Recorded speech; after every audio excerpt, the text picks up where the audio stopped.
Comment చేసి చెప్పండి. Super టేస్ట్గా ఉండే ఫుడ్ అండి. దాంతోపాటు ఎమ్మీ జున్ను చూసారు కదా, జున్ను ఇవన్నీ కూడా ఫస్ట్ తారీఖున అయితే మేము ప్రిపేర్ చేస్తున్నాం. ఫస్ట్ తారీఖున ఈ విధంగా అయితే ఫుడ్తో అయితే ఉమ్మేసేసి ఎండ్ చేసామండి ఫస్ట్ తారీఖుని.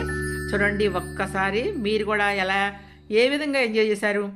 మీరు ఇలా ఫుడ్తో ఎంజాయ్ చేశారా, లేకపోతే బయటికి వెళ్ళి ఎంజాయ్ చేశారా, సినిమాకి వెళ్ళి ఎంజాయ్ చేశారా, ఎలా ఎంజాయ్ చేశారనేది నాకైతే కామెంట్ చేసి చెప్పండి. చూడండి నాటుకోడి పులుసు, ఇది మామూలు కోడి పులుసు, కొబ్బరి అన్నం ఉందండి, సూపర్గా ఉందండి.